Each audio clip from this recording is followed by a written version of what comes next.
तर काही लोक चहा घेताना मी बोलणं बरं दिसतं. छत्रपती संभाजीनगर इंदापूर त्या भागातून चारा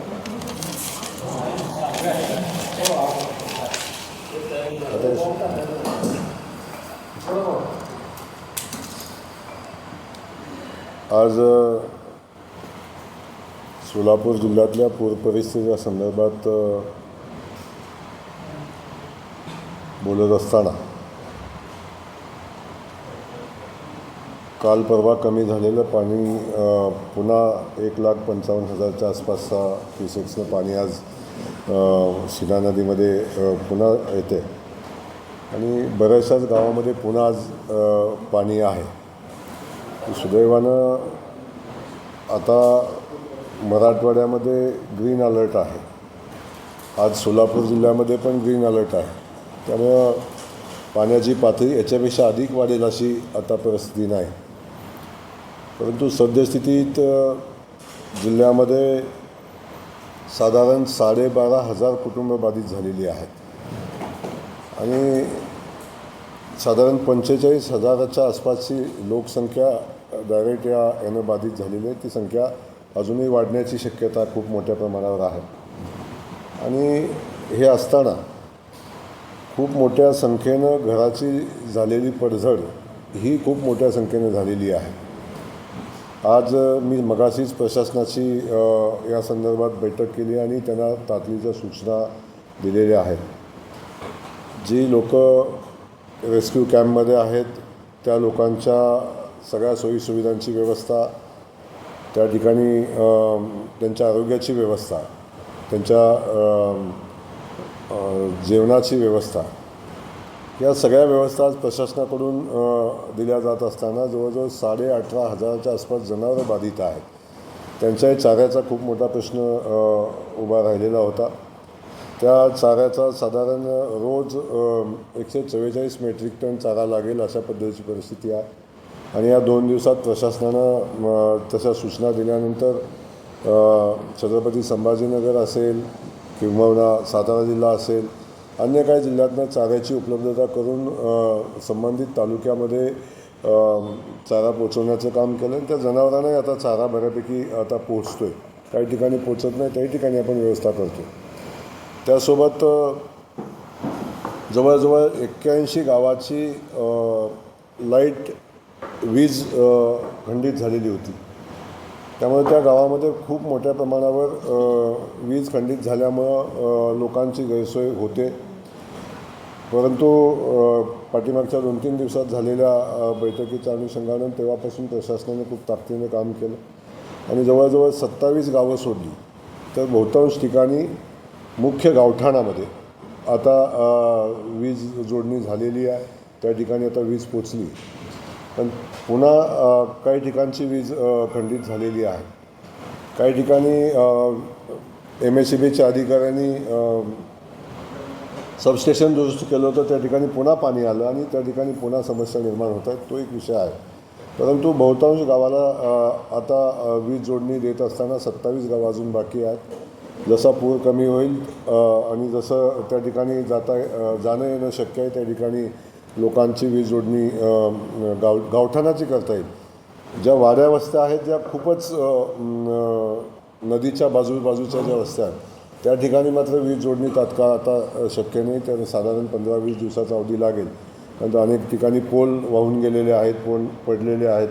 त्या ठिकाणी आपण आज जरी म्हटलं पोल उभं करणं तरी शक्य नाही, कारण तिथं खूप मोठं चिखल आहे आणि परिस्थिती अशी की तिथं पोल उभं करणं शक्य नाही. त्या ठिकाणी अडचणी येत आहेत. साधारण मगाशी माहिती घेतली, साधारण 1400 DP वाहून गेलेले आहेत आणि शेतकऱ्याच्या मोटर तर असंख्य गेलेल्या आहेत. त्यामुळे खूप मोठं नुकसान या ठिकाणी ते झाले. त्याही संदर्भात साधारण एस्टिमेट केलं तर सोलापूर जिल्ह्याच्या वीज वितरण व्यवस्था पूर्ववत करण्यासाठी साधारण 25 ते 30 कोटीची आवश्यकता आहे. त्या अनुषंगानं तशी शासनाकडे उद्या आपण मागणी करतो.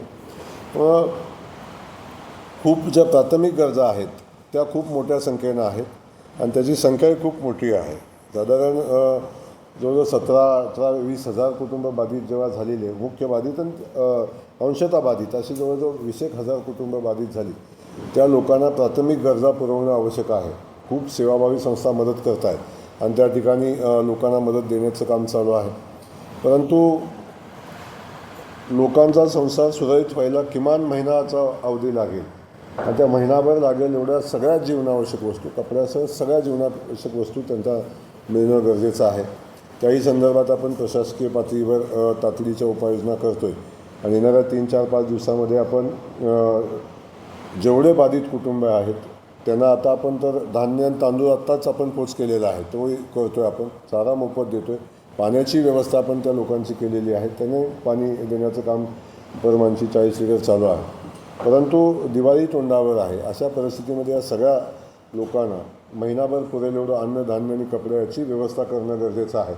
त्याही व्यवस्था आम्ही आता जिल्हा प्रशासनाच्या वतीनं त्या उभ्या करण्याचा आम्ही करतो आहे आणि साधारण 15,000 ते 20,000 कुटुंबाला 1 महिना पुरेल एवढं सगळ्या व्यवस्था, अगदी कपड्यापासून अन्नधान्यापासून आणि त्यांच्या ज्या गरजेच्या ज्या वस्तू आहेत त्या सगळ्या वस्तूंची व्यवस्था करण्याचं काम प्रशासनाच्या माध्यमातून आम्ही करण्याचा निश्चय केलेला आणि ते या निमित्तानं आम्ही सगळेजण करू. त्यासोबत मी आपल्या माध्यमातून सगळ्या सेवाभावी संस्था असतील आणि मोठे उद्योजक असतील या सगळ्यांनाच माझी विनंती आहे. खूप मोठं संकट आले, कारण शेती घराची पडझड झालेली आहे. काही घरात पाणी साठलं, मातीची घरं काही लोकांची आहेत, त्यांच्यामध्ये एकदा पाणी साठलं तर पुन्हा ते घर दुरुस्त होणं एवढं सोपं राहिलेलं नाही. अशा परिस्थितीमध्ये सगळ्यांनी मिळून या पूरग्रस्तांच्या पाठीशी उभं राहणं ही काळाची गरज आहे. त्या अनुषंगानं माननीय मुख्यमंत्री महोदयांनी या संदर्भात ज्या लागतील त्या सगळ्या मदती लोकांना करण्यासंदर्भातल्या सूचना आता प्रशासनाला दिलेल्या आहेत. ते सातत्याने दिलेले आहेत, पण अजून आपण बघतो जसं जसं पुढं जाईल तसं जसं वेगवेगळे प्रश्न समोर येतात आणि त्या प्रश्नावर उपाययोजना करण्याचं काम या निमित्तानं प्रशासन सगळ्या बाजूनं करत आहे. या बाबतीतली माहिती आपल्याला देण्यासंदर्भातला विषय आज या ठिकाणी होता. मी बघितलं की आम्ही तातडीनं हे चालू असताना अनेक गावाचा संपर्क तुटलेला आहे आणि त्या ठिकाणी संपर्क तुटल्यानंतर तो संपर्क पुनर्स्थापित करणं आवश्यक आहे. काही ठिकाणी रस्ते वाहून गेले, काही ठिकाणी पूल वाहून गेले. पहिल्या टप्प्यामध्ये अगदी PWD असेल, जिल्हा परिषदेचा बांधकाम विभाग असेल, यांनाही सूचना आपण दिलेल्या आहेत की तातडीनं गावाचा संपर्क पुन्हा चालू करूया. खड्डे भरण्याची प्रक्रिया तर सातत्यानं होत राहील, ते करूच आपण, परंतु ज्या ठिकाणी संपर्कच तुटलेला आहे त्या ठिकाणी तातडीच्या व्यवस्था उभ्या करायला लागतील. त्या व्यवस्था उभ्या करून गावाचा संपर्क जोडणं हे या ठिकाणी आवश्यक आहे. त्या दृष्टीनं आपण प्रयत्न करतो. हे सगळं करत असताना नदीकाठचा जो भाग आहे त्या ठिकाणी अजून किती नुकसान झाले याचा अंदाज, म्हणजे नुकसान म्हणण्यापेक्षा 100% नुकसान झालेलं आहे. अंदाज बांधण्याची आवश्यकता तर राहिलेलीच नाही. 100% नुकसान झालं, कारण सातत्यानं नदीकाठ वाहतो आहे आता गेल्या 8-10 दिवसापासून. त्यामुळं प्रचंड मोठं नुकसान त्या ठिकाणी झाले. मातीच्या किती वाहिली, जमीन पिकं वाहून गेलेलीच आहेत, पण माती किती वाहिली याचा अंदाज आता अजून येत नाही. बऱ्याच ठिकाणी पंचनामे करत असताना अक्कलकोट तालुका असेल, बाजूचा करमाळा तालुका असेल, किंबहुना माळशिरस तालुका, सांगोला तालुका या ठिकाणी पंचनामे होत आहेत. परंतु बहुतांश करमाळा तालुक्याचा काही भाग असेल, माढा तालुक्यातला जो नदीकाठचा सगळा परिसर असेल आणि उत्तर आणि दक्षिण सोलापूर जिल्ह्यातला तालुक्यातला काय परिसर असेल, मदत करावी असं तुम्ही आवाहन केलं. पण राजकीय पुढारी आणि सेवाभावी संस्था मदत करत असताना यादी तयार केली जाते. यादीप्रमाणे तिथंपर्यंत मदत पोचत नाही. खास करून दलित वस्तीमध्ये ही मदत दिली जात नाही. आता जी काही वीस आहे दलित वस्ती किंवा दलित लोकांची ती प्रशासनावर आहे. त्यासाठीच्या काही उपाययोजना तुम्ही करा. नाही, बिलकुल. आज आम्ही प्रशासनाची तातडीची बैठक या ठिकाणी आम्ही घेतलेली होती आणि त्या ठिकाणी कुटुंबनिहाय मदत पोचली पाहिजे याची व्यवस्था गावागावाला आपण रेस्क्यू टीम तयार केलेली आहे. गावामध्ये 10-12 अधिकारी ठाण मांडून आहेत. त्यांना लिस्ट आऊट करायला सांगितलेलं आहे. मदत कुठं पोचली याची माहिती घ्यायला सांगितली आहे. मदत कुठं पोचली नाही याची माहिती आपण घेतो आहे आणि त्या अनुषंगानं सेवाभावी संस्था मदत करत आहेत तो त्यांचा विषय आहे. त्यामुळे त्यांनी कुणाला मदत करावी हा त्यांचा विषय आहे. परंतु ज्या ठिकाणी मदत पोचत नाही त्या ठिकाणी प्रशासनानं प्रत्येक कुटुंब आयडेंटिफाय केलेलं आहे आणि ज्या कुटुंबाला ज्याची आवश्यकता आहे त्या सगळ्या गोष्टी प्रशासनानं त्या ठिकाणी पोचवण्याची जबाबदारी घेतलेली आहे आणि तशा मला वाटतं सगळ्या टास्क फोर्स आपण तयार केलेली आहे आणि त्या अनुषंगाने ते काम चालेल आणि एकही बाधित कुटुंबातला एकही कुटुंब मदतीपासून वंचित राहणार नाही याची व्यवस्था या निमित्तानं करू. शासनाकडून जे तातडीची मदत ज्यांचं घर पडले त्यांना 10,000 रुपयाची उद्यापासून चालू होते, त्यांनाही 10,000 रुपयाची मदत त्यांच्या अकाउंटवर देण्याचं तातडीची मदत तात्पुरती आहे, पण पहिली मदत देण्याचा निर्णय शासनाने घेतला आणि ती आता उद्यापासून अकाउंटवर चालू होईल. तर या सगळ्या मदती आपण द्यायचा प्रयत्न करतो आहे. शेवटी हे नैसर्गिक संकट आहे, खूप अकरा असं संकट आहे. या परिस्थितीला सामोरं जात असताना काही ठिकाणी त्रुटी राहतात, त्या त्रुटी आपण दाखवून देणं आवश्यक आहे, परंतु त्याचा विपर्यास करून यंत्रणा बाधित होईल अशा पद्धतीचं काम सध्या तर कोणी करू नये अशी माझी विनंती आहे. कारण निवडणूक लागेल तेव्हा आपण राजकारण करू, बाकीची भाषणं आपण करू, पण आज माझी विनंती आहे की आता सगळ्यांनी सगळ्या गोष्टी बाजूला ठेवाव्यात आणि सगळ्यांनी प्रशासनाला मदत करावी. शासन तर मदत करतं, पण आपणही काय आपल्याला देता येईल ती मदत करावी आणि देता येत नसेल तर किमान आज शांत राहण्याची भूमिका तर पार पाडावी एवढी माझी विनंती राहील. कारण शेवटी ही व्यवस्था उभी करत असताना आपण सगळ्यांनी एक प्रशासनाचं आभार मानले पाहिजेत. सगळ्यांनी आपण कौतुक केलं पाहिजे, आभार मानलं नाही पण कौतुक केलं पाहिजे की एवढ्या मोठ्या पुराच्या तडाख्यामध्ये 11 जेव्हा पूर आला त्यातून प्रशासनानं सगळ्यांचे जीव वाचवण्याचा प्रयत्न केला आणि वाचवले. एवढ्या मोठ्या ह्याच्यात एकही दुर्घटना घडली नाही की एकही ठिकाणी असं घडलं नाही, हे कौतुकास्पद आहे. त्यामुळे जे चांगलं काम करतं या पाठीवर आपण हात मारला तर आणखीन अधिकचं काम करण्याची प्रेरणा त्याला मिळेल. अशावेळी प्रशासनाचं आणि संबंधित यंत्रणाचं खच्चीकरण होऊ नये याची फक्त आपण सगळ्यांनी काळजी घेतली पाहिजे. माझी विनंती राहील सगळ्या राजकीय पक्षांना, आपलं व्यासपीठ वेगळा आपण लढू, पण आता ही वेळ लोकांना मदत करण्याची आपण एकत्रित मदत करू. साधारण किती बाधितांना मिळणार 10,000 रुपये? नाही, आता जे लोक कुटुंब बाधित आहे ज्यांच्या घरामध्ये पाणी गेलेलं आहे त्या लोकांना प्राथमिक मदत मिळणार आहे. अशांची संख्या मला वाटते साधारण 4,500च्या आसपासची आत्तापर्यंत आलेली, पण ते वाढेल एवढं थांबणार नाही, ती संख्या वाढेल, पण आत्तापर्यंत ती 4,500च्या आसपासची. प्रचंड मोठं असं आसमानी संकट आहे. शासन 10,000 तुमची मदत आहे, तुम्हाला माहिती सगळ्यांना माहिती, पण यामध्ये शासनाच्या कर्मचाऱ्याचा असेल किंवा आमदार मंत्र्यांचा असेल, एक महिन्याचा असं पगार द्यावा किंवा काहीतरी मोठं पॅकेज द्यावं या संदर्भात दाखवून नाही शासन पातळीवर मुख्यमंत्र्यांनी मागणी करणार नाही, नक्की लोकांना शेतकऱ्यांना मदत झाली पाहिजे. एक दिवसाचा पगार तर अनेक लोकांनी शासकीय याच्यात विभागाने दिलेला आहे आणि लोक खूप मोठ्या प्रमाणात मदत करत आहे. शेवटी एक लक्षात आपण घेतलं पाहिजे की शासन म्हणून तुटपुंजी मदत नाही, प्राथमिक मदत आहे. आपण लोकांना किती मदत करायला लागेल हा पुढचा विषय आहे, पण आज ज्या कुटुंबांना आत्ता पुढचं जीवन आपलं जे प्राथमिक टप्प्यातली मदत तातडीने देणं आवश्यक आहे ते आपण देतो आहे. त्यामुळं शासन जास्तीत जास्त मदत देण्याच्या मानसिकतेमध्ये आहे. आपण बघितलं असेल की ज्यावेळी या पूरग्रस्त भागाला माननीय मुख्यमंत्री मोदयांनी भेट दिली आणि त्यानंतर मराठवाड्यात जाऊनही त्या भागाला भेट दिल्यानंतर इथली जी परिस्थिती बघितल्यानंतर माननीय मुख्यमंत्री मोदय दिल्लीलाही गेले. त्यांनी आदरणीय मोदींशी चर्चा पण केलेली आहे, पूर परिस्थितीची माहिती दिलेली आहे आणि केंद्राकडून जास्तीत जास्त मदत यावी अशा पद्धतीची विनंती केंद्राला केलेली आहे. आणि त्यामुळे केंद्र शासन मिळून या शेतकऱ्यांना पुन्हा उभं करण्यासाठी जे काही करता येईल तेवढी सगळी मदत करण्याची भूमिका सरकारची आहे आणि मुख्यमंत्री त्या बाबतीत आग्रही आहेत. उद्या कॅबिनेटची बैठक आहे, त्याच्यामध्ये त्या संदर्भात चर्चा होईल आणि शेतकऱ्यांना जास्तीत जास्त मदत कशी देता येईल या संदर्भात नक्की निर्णय होतील. ज्या पद्धतीनं विसर्ग झाला 2-4 महिने आधीच लोकांनी आंदोलन केलं होतं पाणी सोडण्यात यावं नदीमध्ये, नदी कोरडी काळ पडली आहे, मात्र त्यावेळेस शेतकऱ्यांना पाणी उपलब्ध करून दिलं गेलं नाही. तुम्ही प्रयत्न करून आदेश करून नंतर ते पाणी सोडण्यात आलं, मात्र आत्ता ही परिस्थिती अशा पद्धतीने उद्भवली. प्रशासकीय याच्यामध्ये काही चूक आहे का किंवा त्या पद्धतीने या पूर परिस्थितीनंतर चौकशी वगैरे केली जाणार आहे का?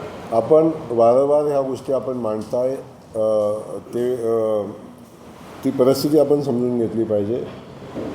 जेव्हा धरणामध्ये पाणी साठा उपलब्ध होता तेव्हा तो साठा नियमित याच्याप्रमाणे सोडला जातो. कालवा समिती निर्णय घेत असते आणि पाणी सोडत असते, परंतु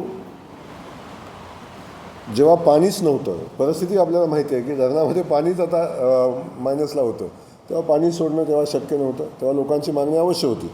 परंतु आत्ता जे पाऊस पडलेला आहे हा मला वाटते 50 वर्षाच्या इतिहासातला सर्वोच्च पाऊस आपल्या या भागात पडलेला आहे. मला नाही वाटत की सोलापूरच्या इतिहासामध्ये ही परिस्थिती कधी उद्भवली होती असं मला वाटत नाही. आपल्या तर किमान बघण्या ऐकण्यात नाही आहे.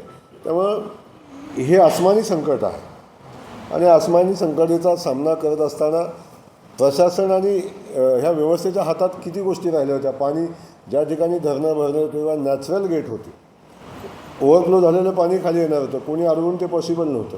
आणि ज्या ठिकाणी साठा नियंत्रित करता येत होता किंवा विसर्ग नियंत्रित करता येत होता त्या ठिकाणी ते कमी अधिक प्रमाणात करता येत होतं. परंतु शेवटी पाणी साठाच एवढा मोठा होता त्या ठिकाणी ते जो पाणी सोडणं आवश्यक होतं का नॅचरल फ्लोनं पाणी आलं त्याचा विषय आहे. पण अवश्य तुम्ही म्हणता त्या गोष्टी संदर्भात माननीय मुख्यमंत्री मोदी बोललेले आहेत. याच्यामध्ये काय चुका झालेल्या आहेत का, याच्यामध्ये काय आहे का हे तपासून बघायला बिलकुल हरकत नाही आणि त्याचाही तपास आपण करू. आता चौकशी आपण करता येईल आणि त्याच्यावर जर काही चुकीचं घडलं असेल तर त्याच्यावर कारवाई झाली पाहिजे, त्याबद्दल काही विषय नाही.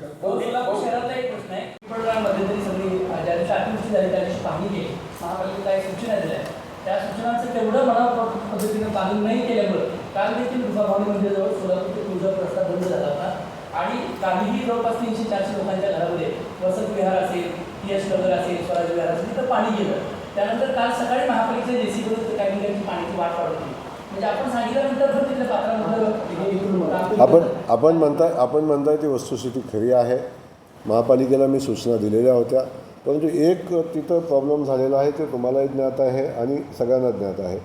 जेव्हा नॅशनल हायवेचं काम झालं तेव्हा जे पाणी काढून देणं अपेक्षित होतं त्या ठिकाणी ते प्रॉपर काम झालं नाही.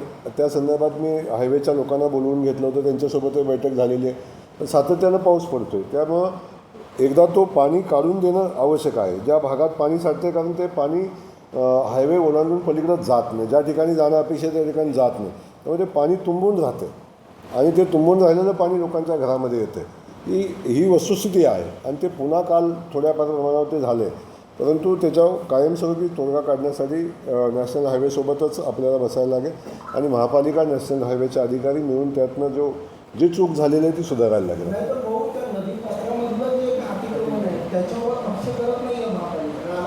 नदीपात्रावर आता आपण जे नदीचं नाव आता घेतलं आदिला नदीचा विषय आहे.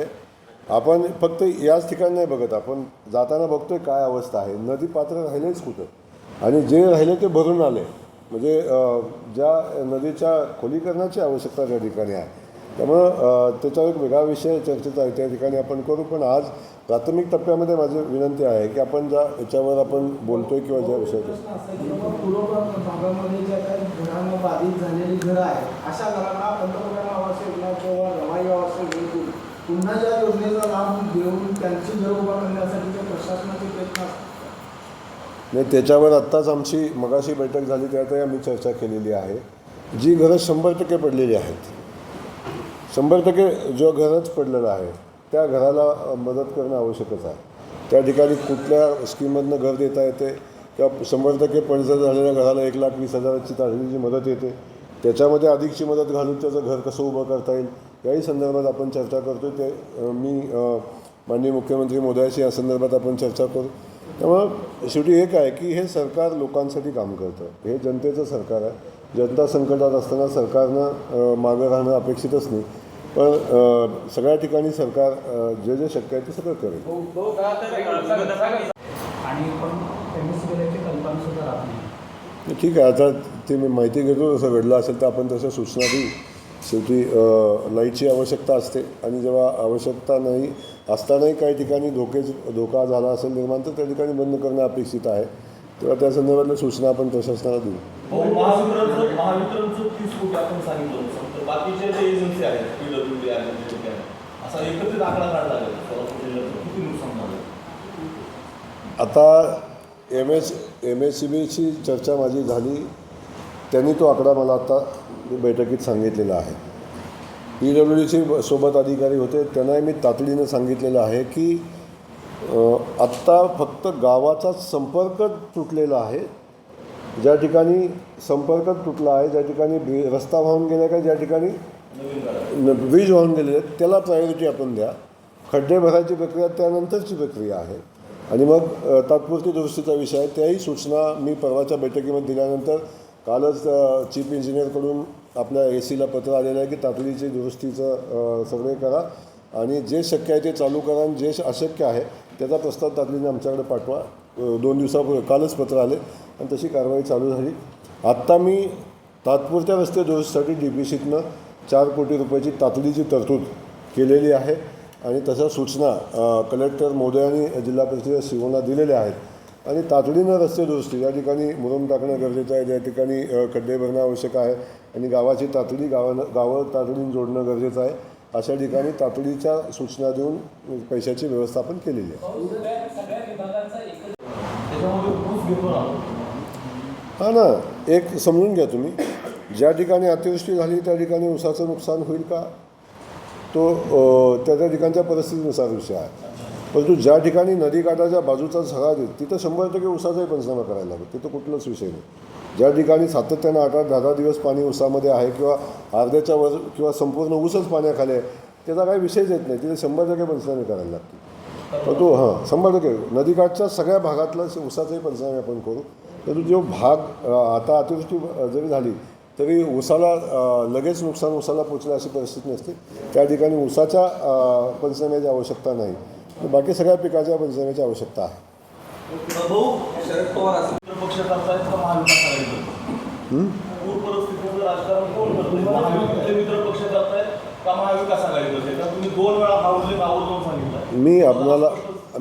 मी स्पष्ट सांगेन की ते बोलण्याची ही वेळ नाही आहे. मी का बोललो आहे याची कल्पना आपल्याला आहे, पण ती बोलण्याची आज वेळ नाही, कुणा ब्लेम करण्याची आज वेळ नाही. माझी विनंती आहे सगळ्यांनाच विनंती आहे की आता या ठिकाणी राजकारण आपल्या करू नये. या परिस्थितीत लोकांच्या पाठीशी उभं राहणं, लोकांना मदत करणं याच गोष्टी आपण फोकस करूया आणि लोकांना मदत करूया. राजकारणाचं व्यासपीठ आपण चालू होईल, निवडणुका महिनाभराने आहेत तेव्हा आपण बाकी सगळ्या गोष्टी करू, पण आज आपण लोकांच्या मदतीला जाऊया, लोकांना मदत करूया. आणि श्रेयवाद हा विषय बाजूला ठेवा. अजून कोणीच श्रेय घ्यायला गेलेलं नाही. आपण हे अगदी आम्ही काम करतो, आम्ही कधी म्हटलं नाही आम्ही काम केलं की आम्ही करतो आहे असं नाही, परंतु सगळ्यांनीच आपण एकत्र येऊन काम केलं पाहिजे, लोकांच्या सोबत राहिलं पाहिजे, ही भूमिका ठेवली पाहिजे. आपण बघितलं असेल की मुख्यमंत्री महोदयांनी व्हिजिट केली, सगळ्या यंत्रणांना सक्त सूचना दिलेल्या आहेत आणि पहिल्यापासून आपण अलर्ट मोडवर होतो म्हणून आपल्याला मिलिटरीपासून आजच मिलिटरीची टीम आता इथून जाते. इंडियाची टीम अजून आपण 3 दिवस इथं ठेवतो आहे. बाकीच्या सगळ्या कोल्हापूर सांगलीपासून आलेल्या सगळ्या बोटी त्यांचे सगळे लोक आपण या ठिकाणी ठेवतो आहे. त्यामुळं ही व्यवस्था आता जोपर्यंत मूळ नदीच्या पात्रात जात नाही तोपर्यंत सगळ्या व्यवस्था आपल्याला उभ्या करायला लागतील त्या करतो आहे आपण.